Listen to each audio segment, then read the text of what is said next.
tuned in to the cold, hard truth.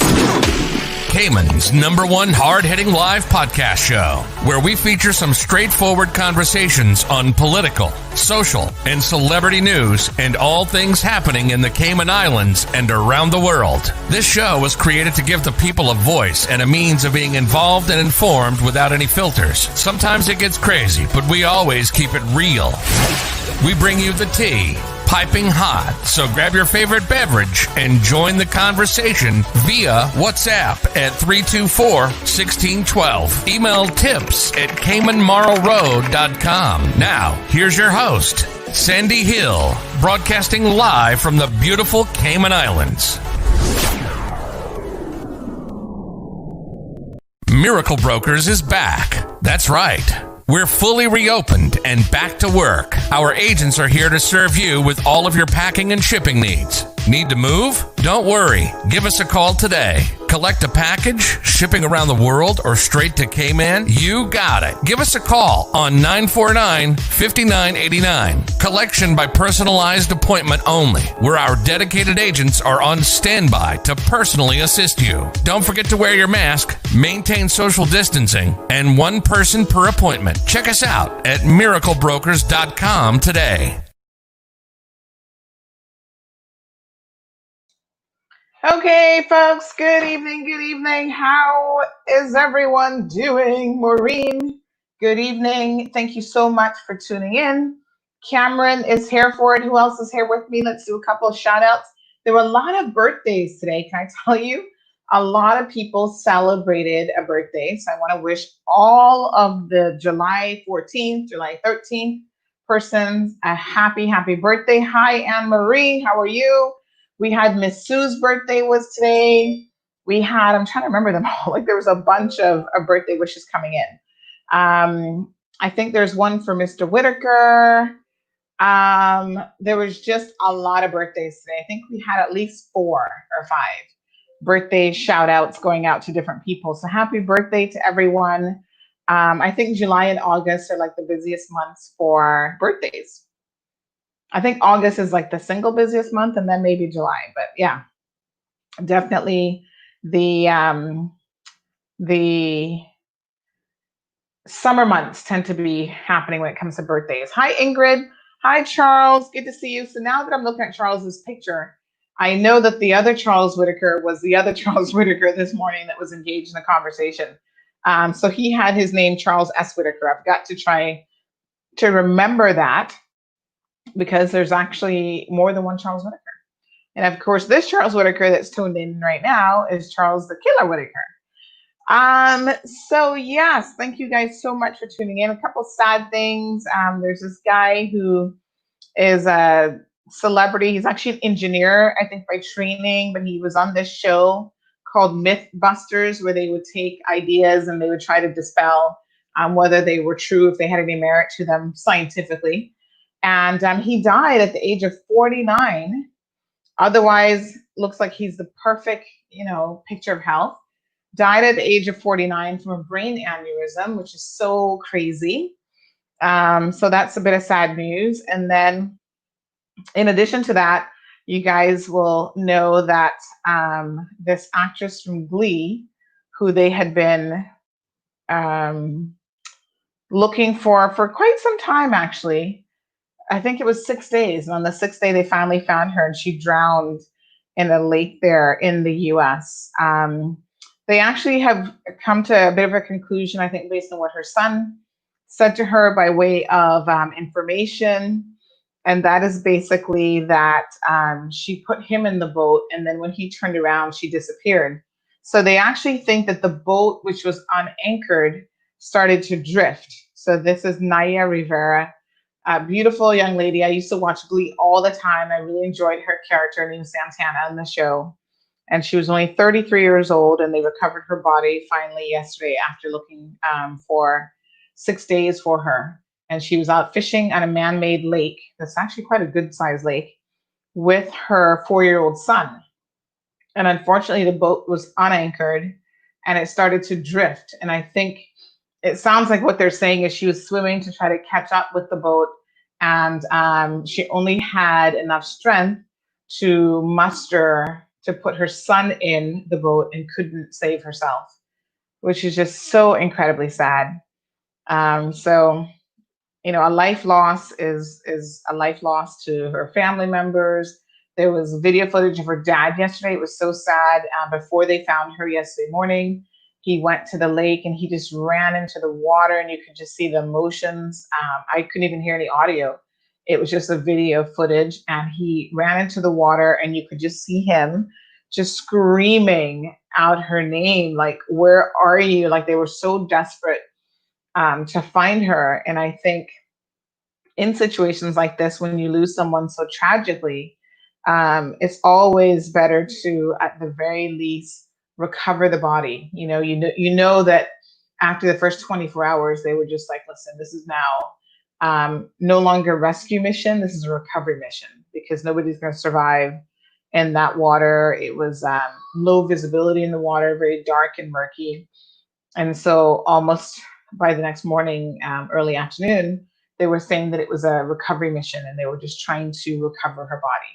And that there was questions even about if they would ever find her body. I mean, it's just so incredibly sad. And it just goes to show you that life is, she's 33. And ironically, a number of her classmates have died, or her, not classmates, her showmates, I guess, who were also on the show with her, have died tragically. And another guy, Corey Monty, he died, and they found his body 7 years to the day, which would have been yesterday, that they found her body. So it was a little bit of an ironic twist. And then another one of her co-stars actually committed suicide. So, the rich, the famous, the young, the beautiful, no one is immune from the tragedies of life. We will all face them at some point or another. Some of us get more time in this earth than others. And I think when we get more time, let's try to do something positive with it, at least some of it for sure. So very, very sad situation there. Thank you, Ingrid, for tuning in. Ingrid said that the best birthday month is right around the corner, because Ingrid is an August birthday, or August baby, I should say, just like myself. Hi, Nancy. Miss Nancy's joining us. How are you, darling? So Cameron says, "You're killing them with the new graphics and sound bites. Keep up the good work. Signs of progress."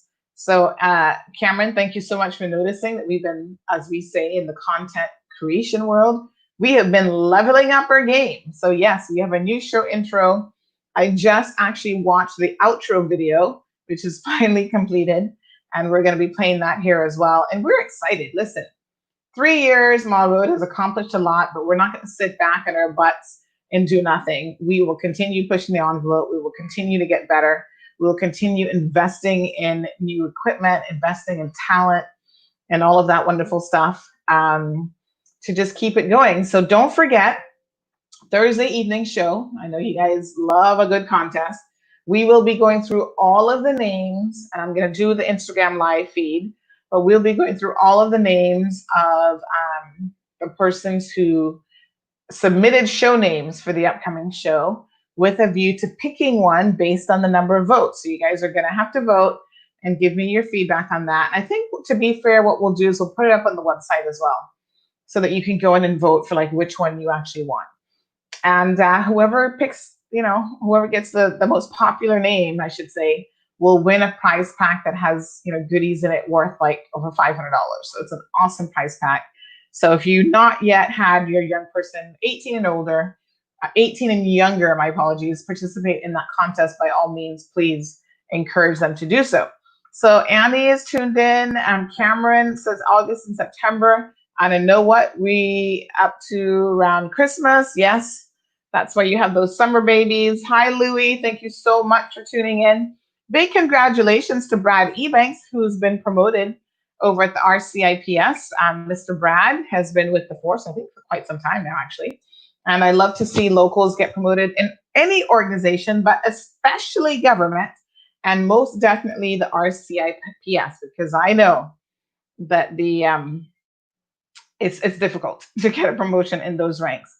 So after Superintendent Robert Graham left, Acting Superintendent Brad Ebanks will now head up the entire RCIPS uniform operations. And this is, I think, a wonderful promotion. It certainly speaks to the confidence that people have in him. He was previously in charge of the Special Operations Unit, and he's now going to be in charge of the Firearm Response Unit, the K9 Unit, Operational Support Unit, Air Operations Unit, Traffic and Roads Policing, Community Policing Department, and Uniform Operations across the Cayman Islands. That sounds like a lot of work. I mean, that sounds like a lot. But I'm sure Mr. Brad knows exactly what he's in for. He's been with RCIPS over 33 years, and he's already worked in several areas of uniform policing throughout his lengthy career. So congrats, Mr. Brad. Well done. Make us proud, of course. All right, so lots happening in the news. A couple days ago, we were talking about the Trump administration. Yes, Jake, you do need to collect your gift certificate. I've got a gift certificate for Jake, Odette, and somebody else. So a few of you need to get with me. The sooner the better about your gift certificates. And in fact, we should give out some gift certificates this evening. Let's make sure we do that. Yes, Nancy says that he's going to be a busy man. It sure sounds like it. So listen, a couple days ago, I think it was the 6th or 7th of last week, I was telling you guys that the Trump administration, I think this was a Tuesday show, so here we are a week later, the Trump administration had decided that if you are an international student and you do not have the opportunity to take at least one course in person, you would not be able to, they would basically going to put you in a deportation list and you would be out of the US. And if you were not yet in the US, they were not going to let you in. Well, in typical Trump fashion, he's had to do a complete 180 on this current position. So unfortunately for him, schools like Harvard, which have some of the brightest brains in the world, MIT, which is another super elite school, and other companies actually said, hold on a second, this isn't right. This puts our international students at a real stark disadvantage. And they sued the Trump administration right away, as we would say in law, forthwith. They sued them. And so that lawsuit culminated with others such as Google and some other corporate companies saying, yeah, we don't like this either because this is going to negatively impact our business model and our opportunity to get like interns on board and so on. So they also joined in on the lawsuit. And guess what? As of today, the Trump administration has done a 180 and they have said, okay, this is a compromise, they claim, but it's not really a compromise. They just had to go back on their decision and they're going to undo all of that. So they're not going to force international students to take in-person classes, which is stupid. Like I said last week, it makes no sense. It's almost like he's trying to purposely get people infected with the coronavirus. Like these schools are saying, listen, we appreciate the corona pandemic that's happening right now. We want people to continue to get their education, but there is an online model. In fact, most people are doing online university models anyway in some sort of hybrid form. I mean, when I did my master's degree, that was almost 100% online, and that was like years ago. So yes, they have said, you know, we will put the online model in place for most students with the hopes that they will be able to, you know, continue their classes, remain in the US and study, et cetera, et cetera. They're going to study from the comforts of their apartment or the comforts of their dormitory or whatever the case may be. And that is going to work for them as opposed to forcing them to come into, you know, smaller confined areas whereby they're breathing the same air. There's a whole thing now about the air quality and don't use recycled air indoors, turn off the AC. You know, there's all sorts of concerns about how the coronavirus is actually being transmitted. And with the current situation in the US of this being at epic proportions right now, this policy last week just didn't make any sense. Like I wasn't seeing the logic of it. In fact, some of the schools are being told that like government schools, not universities, but other schools, middle and high schools and so on, are being told that if they don't reopen come fall, they will be penalized and government funding, federal funding, will not be made available to them, which is so incredibly wrong because a lot of these schools is struggling at the best of times, you know? So I saw one school, I can't remember if it was Colorado or California, but one school district has already made the decision today that they will be postponing the opening of schools for at least 3 weeks. And we'll monitor that situation and see how it goes. So Miss Nancy says he's going to be a busy man, but well done. Yes, I think I read that already. Yes, Tomasa, he backed down in a very big way. So that did not make him look good today. Charlene, I haven't seen you in a minute. Thank you for tuning in. Nancy says if he blinks, he changes his mind. Well, thank God, because some of the stuff that he comes up with is just nonsensical. It's hard to understand the real logic behind it. So Bonnie is joining us. Thank you so much, Bonnie. Irvlyn is also tuned in. Cameron says those colleges don't teach the students rubbish. Yeah, they're legit, well-respected colleges, to be honest. And Ronika, thank you so much for tuning in as well. So let's look at the current situation of what's happening with the coronavirus across the US, folks. It is scary. When I tell you scary, this is like, I'm going to just read it to you because I don't know how to explain this. Hi, Jackie. All right, let's delve in. So Florida has more COVID-19 cases, listen to this, than most countries in the world. And here is what we're talking about statistically. This is why we say that.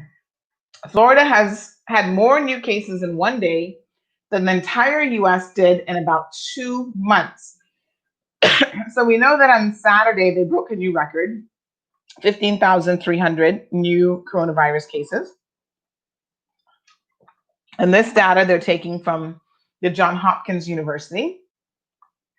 And this is a new record for the most new cases in a single day for any state, including New York. So Florida has now surpassed New York, who, as you know, earlier on in the whole COVID-19 pandemic, they were the ones who were the hardest hit. Not anymore. Now it's our neighbors right that way, aka Florida. So let's put it in perspective.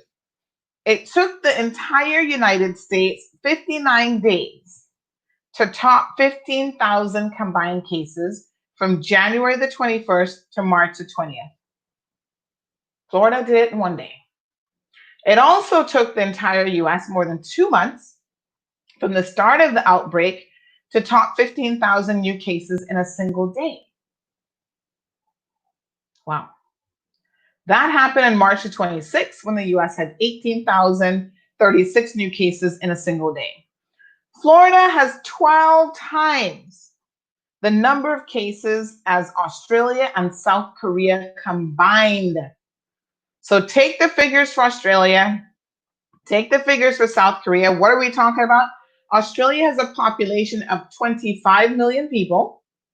They had 980 cases of COVID-19. South Korea, who has a population of 51 million, had 13,479 coronavirus cases as of Monday.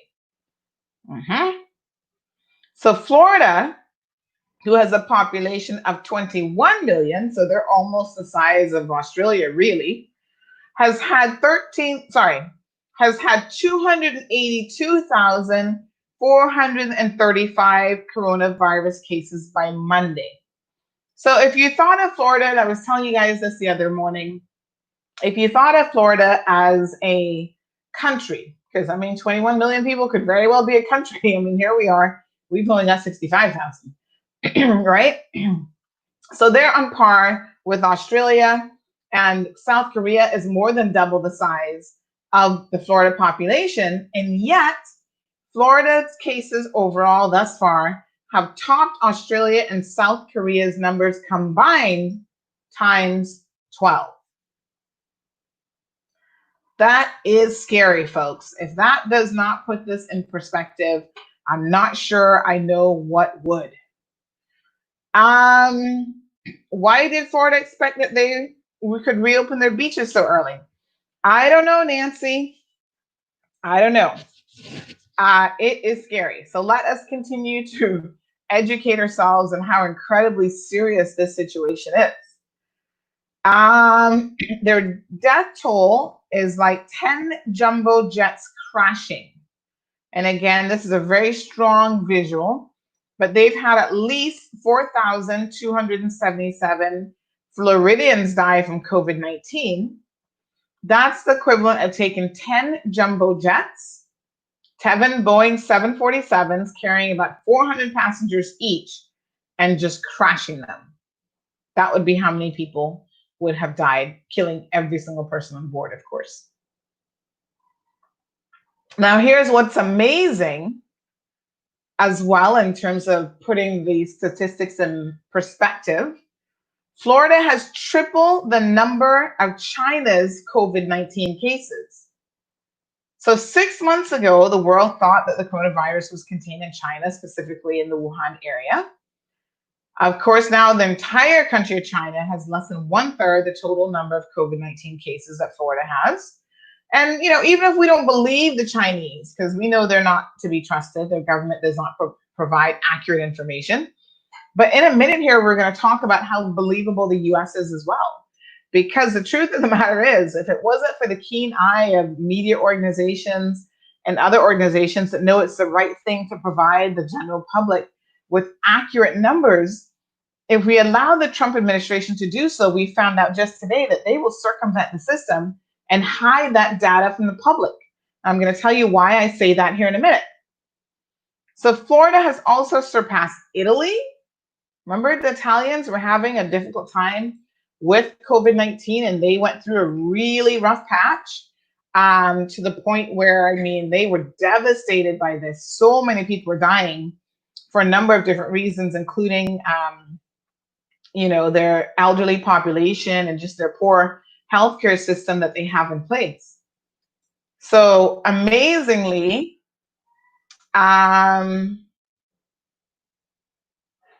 Florida has now surpassed Italy in cases as well.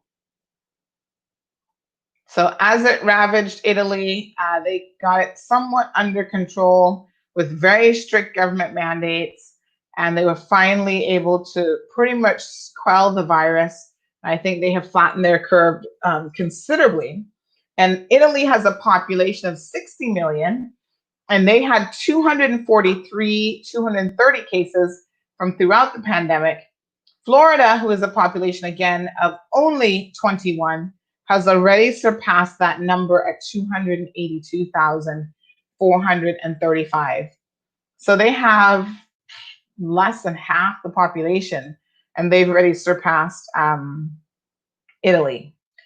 It's worth noting, however, that Florida's death toll remains lower than Italy at 4,277. Italy had over 34,000 persons die. Okay.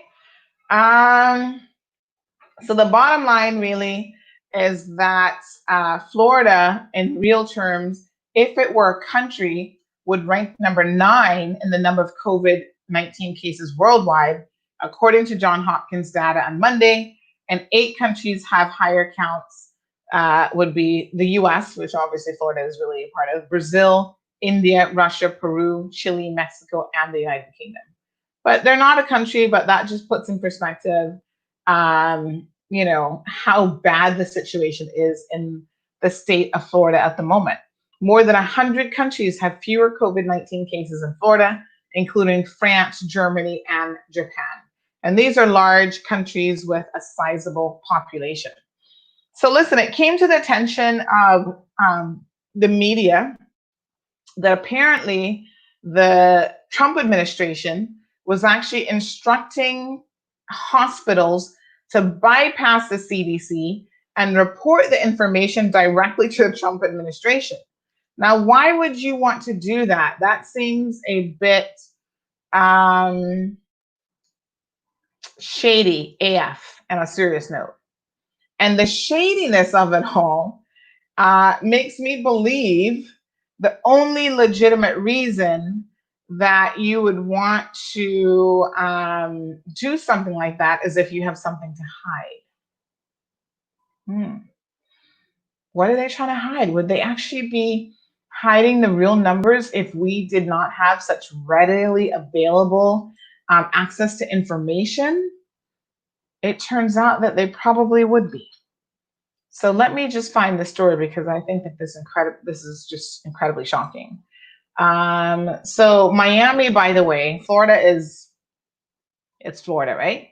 But of the Florida cities, Miami in particular, Miami-Dade is the epicenter of the COVID pandemic, and that was in the local Miami news as well. So not looking good. I know you guys have got friends and family members and stuff living in the Miami area, and I think you just need to be very, very cautious if you do. Stay home, wear your mask if you have to go out.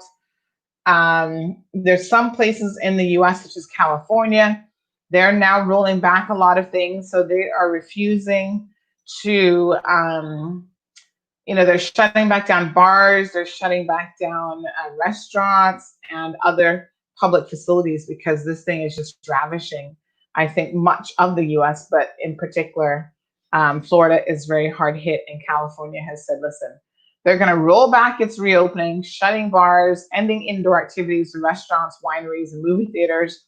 It is just too risky.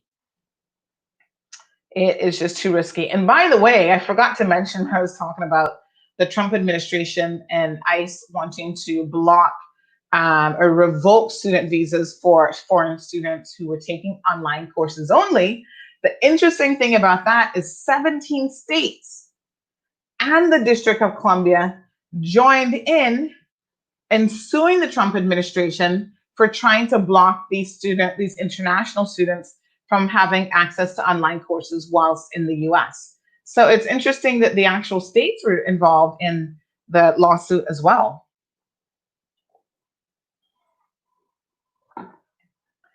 All right, so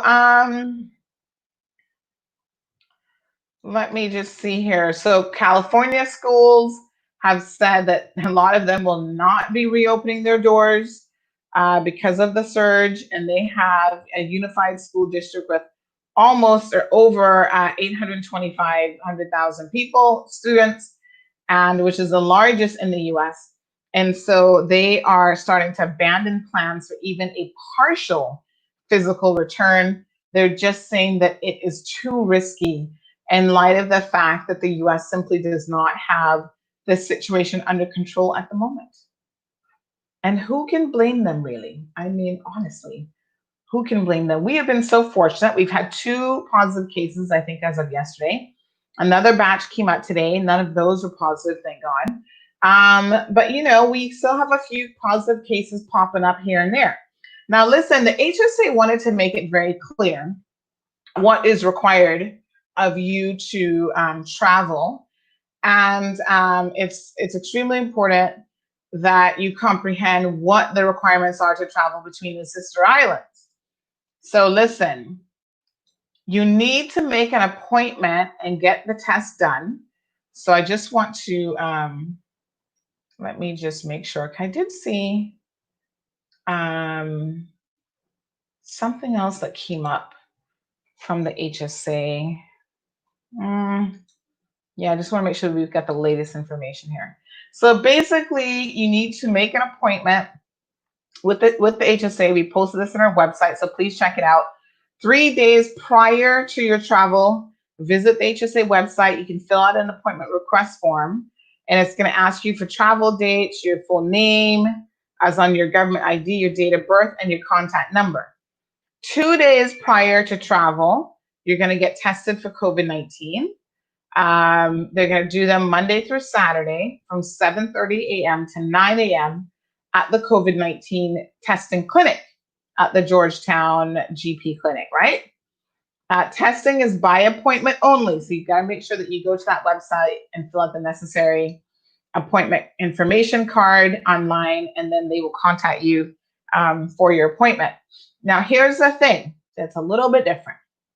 The day prior to travel, the HSA will email test results to the traveler and government's travel time.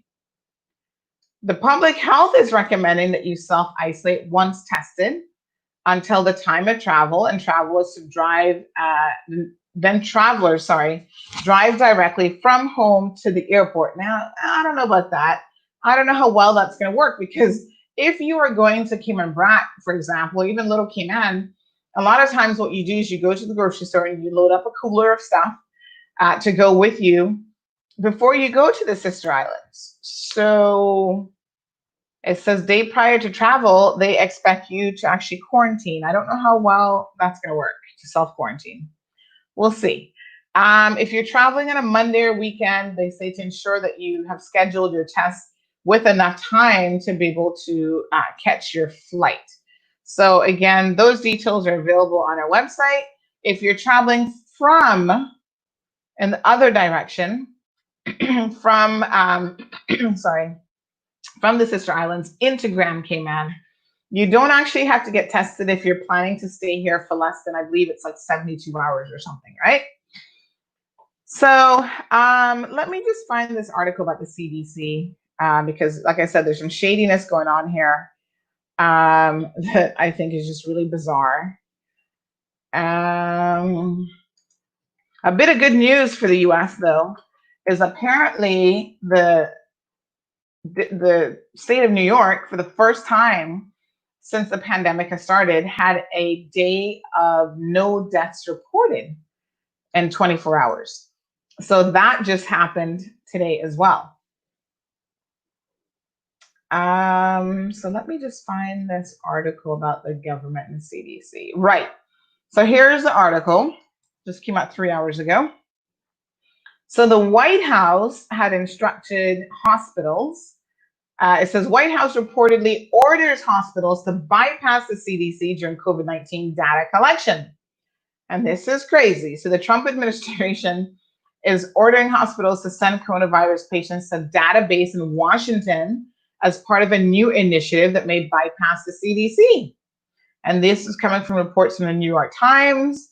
And apparently there's some document that's posted on the website of the Department of Health and Human Services, where it is saying that hospitals are being ordered, not suggested or whatever, but ordered to send it directly to the White House and the Trump administration, as opposed to sending it to the CDC. Now, you know, part of what the CDC does is they collect data for the purposes of,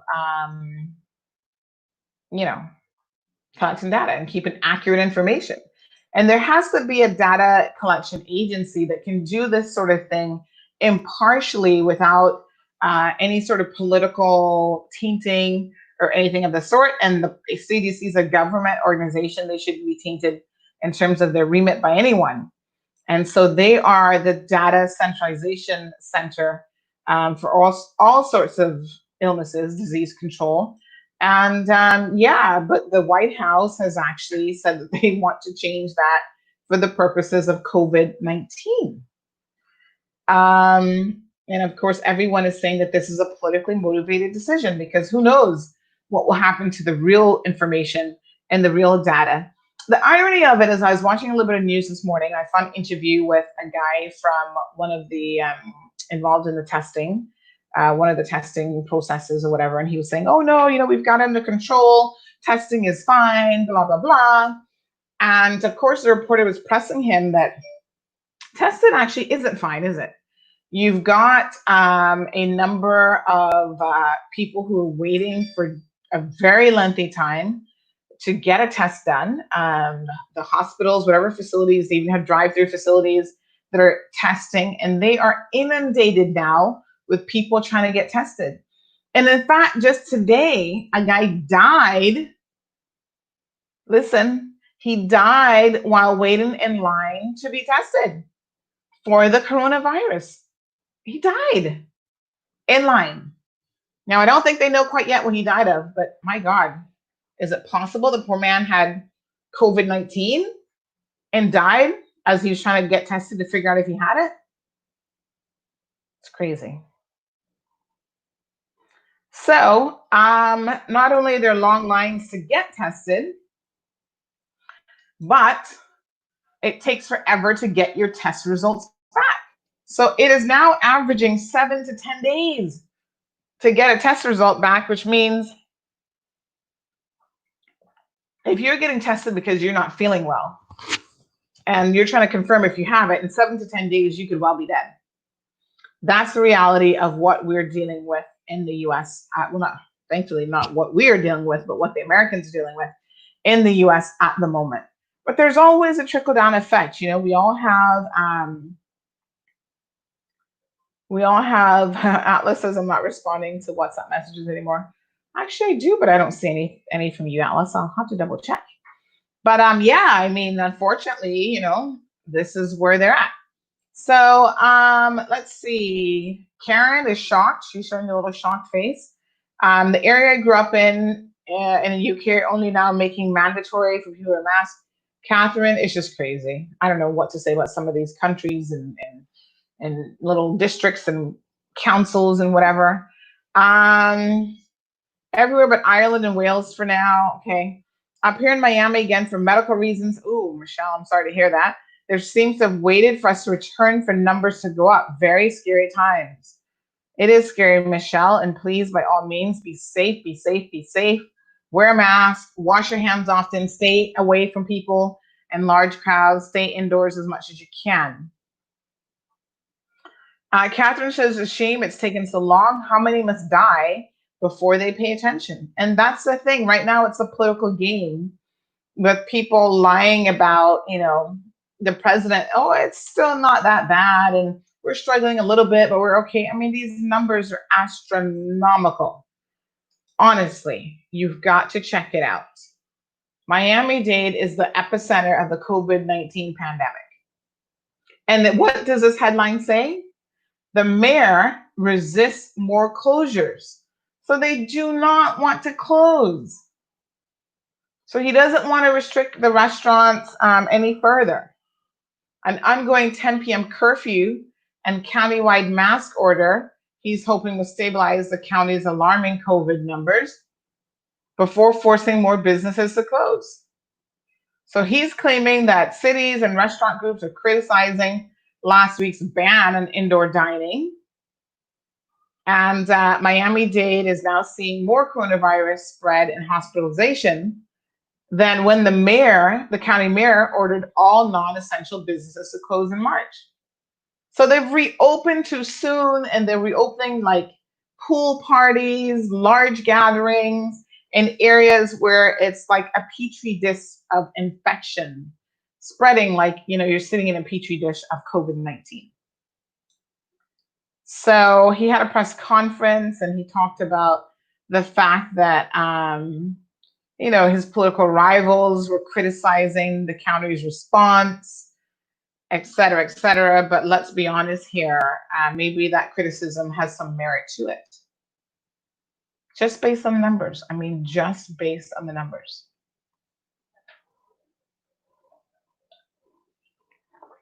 So DeSantis, who's the mayor of Miami-Dade, seems to be in a lot of trouble. And unfortunately, Miami-Dade has a total of about 67,000 reported cases, which is on par with the Chinese province of Wuhan, who reported a total of 50,000 before cases started flattening out in April. And about a third of the deaths reported in Miami-Dade and about 3,800 in Wuhan. So Wuhan had more deaths. And again, I don't believe the Chinese when they say they only had 50,000 cases in Wuhan. I know they had more than that.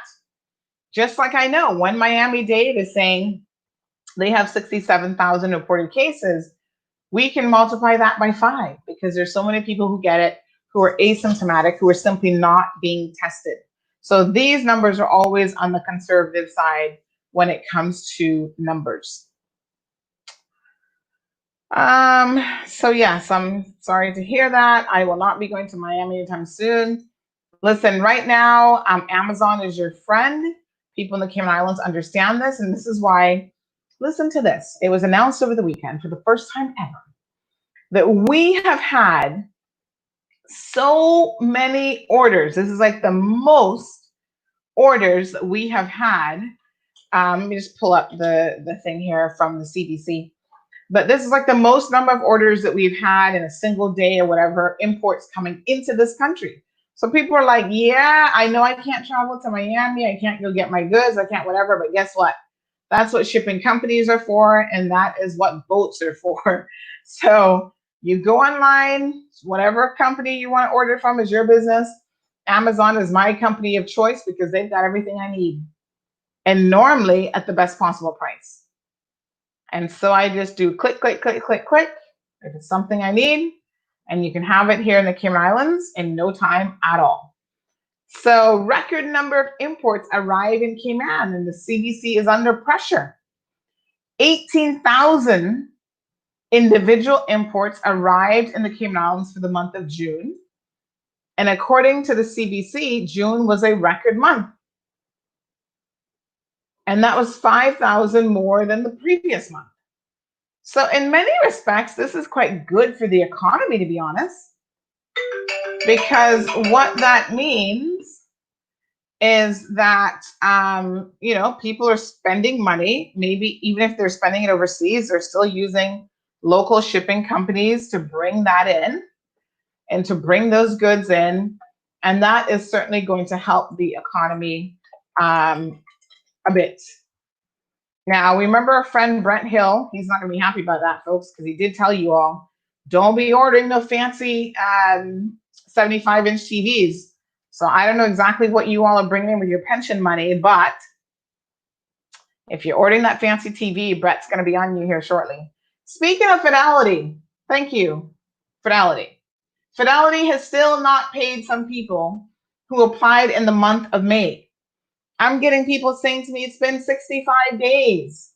Well over the 60 days he claims that he requested. 67 days, whatever, and Fidelity has still not paid out. What gives? I mean, come on, Fidelity. Can you just get your shit together and give people their money? It's the law.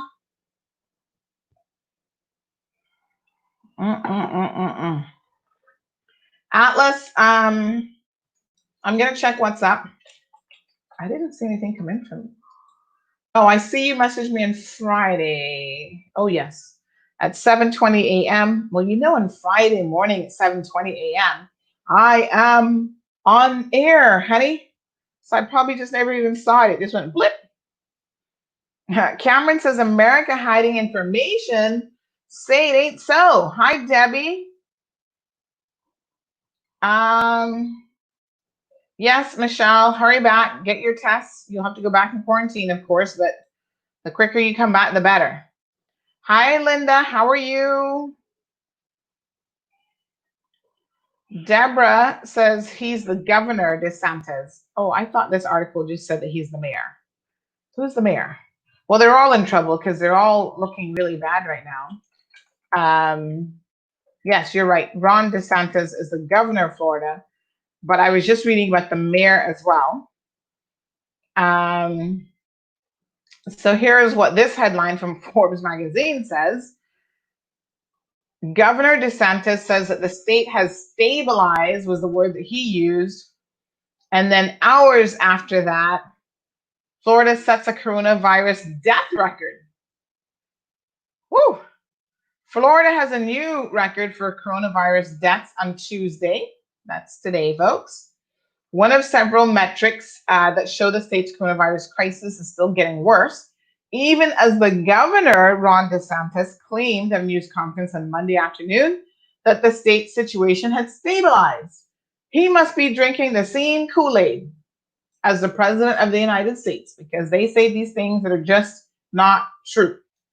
So Florida reported 132 deaths on Tuesday, a massive increase from the 35 new deaths the state the state added on Monday. So that's their new daily record, which they broke. The previous record was 120. Now it's 132. Again, DeSantis claims that the state had begun to stabilize. The rate of tests coming back positive also took a big jump in the wrong direction. So I don't know what kind of stabilization he's talking about. But on Tuesday, the positive rate rose above 15%, reversing what had been a trend of decline and far above Monday's rate, which was below 11.5%.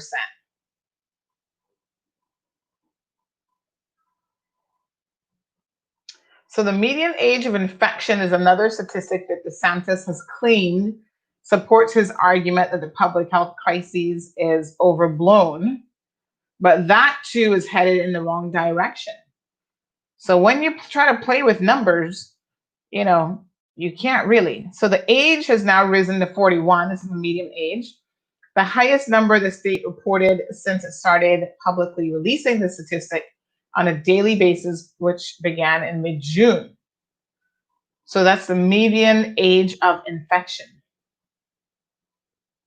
Wow. Okay. So they had fewer tests reported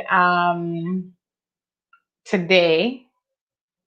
So it seems like so far the record is the 15,000 plus that were reported on Sunday. And of course, as we said earlier, that surpasses New York's record of 12,274 new cases, which was set on April the 4th. It's a bit of a hot mess. It really is. So we'll continue to keep an eye on that situation, folks. Let me just see what else is going on. Jake says, what did Jake say? Customs needs to give us a break because we can't fly. I wouldn't hold your breath for that. In fact, Jake, the Cayman Islands government is looking at ways in which to get that money back that they've been giving you all. See what I've been telling you? You get nothing for free. Aunt Lottie's pearls of wisdom. There is no such thing as a free meal. So there's a price to pay, and even when government is giving you something, they've got to put that money back in the coffers. So they're looking at potentially increasing duties, stamp duties. We don't know yet, but we're going to have to pay for that some way or another. Louis says, I thank God every day for small size. Yes, I think it's helpful for containing situations like this. Cameron wants to know if we can get Amazon to buy Cayman Airways. Amazon actually has its own planes, and I think their own planes. I know for sure that they have their own delivery service now, so they don't even have to use FedEx and UPS and so on. Jeff Bezos has become a trillionaire during the COVID crisis as a direct result of the COVID crisis. So if that tells you anything, the money is flowing all over the world, folks, not just for people here in the Cayman Islands. Hi, Barbara. What's up, girl? How you doing? Deborah says it's a sad situation. Those two met last week. Who's those two? What did I miss? Oh, the governor and the mayor. Okay, got it. Next flight to Jamaica. I'll have to double check. Let me see if I can pull that up real quick. Let me tell you, I know we have some, some flights in July. What I do know is that tickets for a one-way ticket, someone was telling me the other day, it's like $400 or something, which is a little ridiculous. Yes, I think that's ridiculous.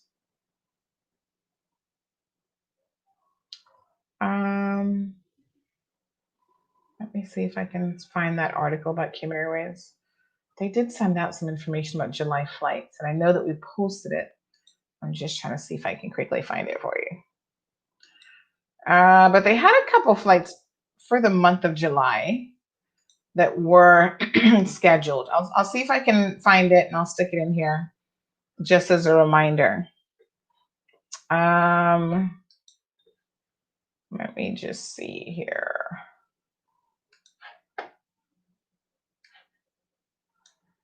So very good. I will see if I can find that.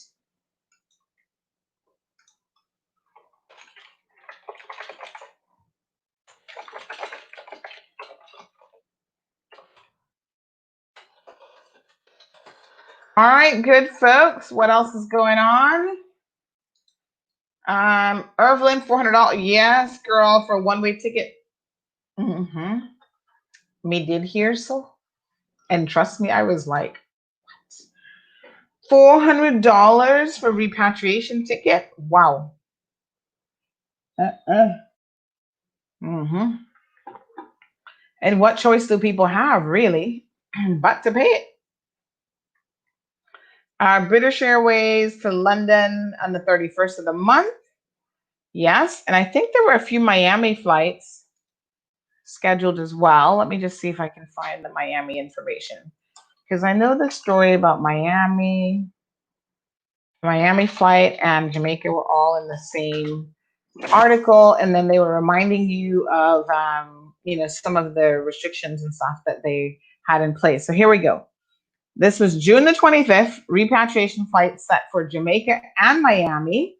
So let me just double check the dates that were in this article. We have June the 26th, July the 1st, July the 3rd, July 8th and 9th, and July 4th and 11th. That was Kingston. So I don't know now, beyond the 11th, which is already gone, what other flights are upcoming. I guess Cayman Airways hasn't announced any as yet. We can certainly check in with them and see what their position was. Ingrid is shocked. Evelyn shows she's running away. Atlas says it might be better to swim if you can make it. Last year it was almost $800 for a return. From where? Surely not Jamaica. That would be crazy. That is crazy. Woo. Okay then. So yeah, these are the things that kind of make you shake your head, right? Big shout out to Kenneth Bryan, who was in the hot seat this morning on the Cold Hard Truth. We appreciate Kenneth coming on talking about the domestic partnership bill. That is supposed to be going before the Legislative Assembly, I believe, on the 26th of the month. So listen, folks, today is Tuesday. On Friday, I will be finding out the verdict in my case with Matthew Leslie. So Friday is the day of reckoning, folks. So I will be the first one to tell you guys the verdict as I get out of the courthouse. So I want to make sure it's 9 o'clock in the morning. So make sure that you're tuned in at least by 9:15, 9:30. I hope this verdict isn't long. He just needs to say what he's got to say and get on with it. If it's guilty, we will certainly be appealing it. We have, trust me, I got a couple grounds for appeal that I'll tell you guys about at some other time. But there were some interesting things that happened during the trial. And if it's not guilty, then hey, it is what it is. I don't know if the DPP will bother to appeal because, they just keep coming at me. So only God knows. But on Friday, we will hear, hopefully, the judge has it down on the court list to hear the verdict. So we're all hoping for a good outcome. But like I said to someone the other day, what are they going to do to me? Throw me in jail for writing and doing a podcast on Matthew Leslie? Like, is that what's going to happen? Well, okay. And still, I think the prosecution was very clear that that's not going to stop me from speaking and telling the truth. So if that's the end game, all right then. Don't know what to tell you. Delissa Hernandez. Happy birthday to Delissa. Today's her birthday. Big shout out to Kenrick Webster. It is also his birthday today. And a big shout out to Belle. It is also her birthday. So lots of birthday wishes going out to people today. So thank you guys so much for sending those through. The Department of Licensing was so busy yesterday. Tempers were starting to flare a little bit. And people were getting, annoyed with each other. All I can tell you is this, listen. If you don't need something done right now with DVDL, stay home and simply wait. It's not that urgent, and the car is probably not going to explode because it hasn't had its inspection done. And there are a lot of things that can actually be done online. So take advantage of the e-services option, folks. But they definitely had a busy day yesterday, and there's some footage that was sent through to us about that. And I think you just need to be careful, standing out in the hot sun all day, because it's not nice out there. There are a few people who had umbrellas, which I thought was smart of them. And I guess we will wait and see kind of how that pans out. Yeah. All right, folks. Anything else that's absolutely pressing? I'm just having a look here to see if there's any breaking news coming in. Oh, one final bit of good news. The government has started paying out, what do you call it? The tourism stipends today.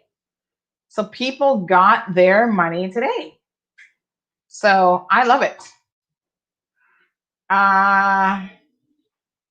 Yeah. So someone tried sending us a video with Mr. Hamity. I think I saw this earlier. Hopefully we can get that. I'm going to share that with you guys probably in the morning, on the morning show. So yes, wonderful news. Those persons are getting $1,000 for 3 months. And I understand that most of those payments went out today. So we have, as of this evening, 4/24, we just got another notice. As of July 14th at 4 p.m., we have additional tests, 190 test results, and they've all come back negative. So that was as of 4 p.m. this evening. So again, I think we're doing pretty good with our numbers. So let's just continue to focus on that. Lots of positivity there for sure. And, one day we're going to be completely COVID free, but we do have these little pockets that keep popping up here and there. So we did have, I think, 2 cases this week that are still in recovery mode. Yeah. So we're not in the free and clear quite yet. The numbers, though, I think, to be honest, are phenomenal. And I really wish that we could continue to see these 0 numbers. But, even 1 or 2 means that there's still people in our community who have it and who've been asymptomatic and probably don't even know that they have it. And chances are they may not have even gotten tested. So I'm sure that they're still doing some degree of contact tracing with these new ones as they pop up to try to figure out where they are connected to or what they're connected to. Again, the mandatory quarantining is something that appears to be working quite well for us. People cannot leave that until they have had a number of negative test results. And so I think that that is extremely useful information. And we've got to just stay the course, folks. Don't get too anxious. We've just got to stay with it, and, it will be good. Okay, so Tracy, any updates on when the mail from the US will resume coming in? I thought that mail was coming in. Yes, Atlas, licensing opened on yesterday. They're not going to be doing tests yet. I think they have to book an appointment for those. So they'll give you some additional information. But yes, Tracy, as far as I know, it's been coming in. Anyone know when immigration is going to be open? Whew, that's a big one. Because, if DVDL is busy when they reopen, immigration is likely to be like, woo-wee. Thousands of people trying to get their stamps and so maybe immigration will be one of the last things to open, given the number of people, Barbara, that will be requiring their services. And again, the only thing you can't do right now with immigration is get a physical stamp. Everything else you can pretty much do online. You can put in for a new work permit. You can renew a work permit, pay your fees to the bank. All of those options are available to you. So Tracy says, I call the post office and they tell me that they aren't sure, as the U.S. carriers or airlines that bring in the mail, and those flights are not coming in. All right, Tracy, I will forthwith inquire about this. Give me 1 second. I know who to ask. Tune back in the morning. If I get a response by then, I will let you know. Because, yeah, that sounds a little weird because, I mean, listen, you know, all sorts of stuff is coming into the island by way of packages and stuff like that. So why wouldn't the mail? Stick it on the FedEx plane that's coming in, or the DHL plane or whatever. It doesn't really sound like rocket science to me, but we will certainly inquire and get the answer for you. Folks, that's it. The show's done. The show's over. Thank you guys so much for tuning in. Tomorrow morning, we'll be back here at 7:15. So tomorrow is midweek, hump day, Thursday. No, tomorrow's Wednesday, hump day Wednesday. And we'll have a show from 7:15 to 9:15, 2 hours bright and early. And then we've got Thursday. I won't do a show on Friday because that's court. But do tune in. Make sure you're watching your phone so that when we go live to bring you the updates, you'll know exactly what is going on. Awesome. Sounds good. Love it. You guys have a blessed evening. I'm going to go have a little bit of dinner. I'm going to enjoy some family time. I've got some website work that I got to work on as well. There's always a long list of things to do, right? And I'm going to sneak in a little bit of ice cream in there while I'm at it. Can I tell you, I found this new ice cream. It's a coffee ice cream at Foster's by Ben & Jerry's. It is to die for. And I don't even drink coffee. I'm not a coffee person. But this ice cream, I'm going to have some tonight. You guys be safe, and I will see you in the morning. Thank you for tuning in to another edition of The Cold Hard Truth. Make sure to check Facebook for showtimes and more information and the latest news at CaymanMarlRoad.com. Subscribe to our IG and Facebook pages to get the latest happenings.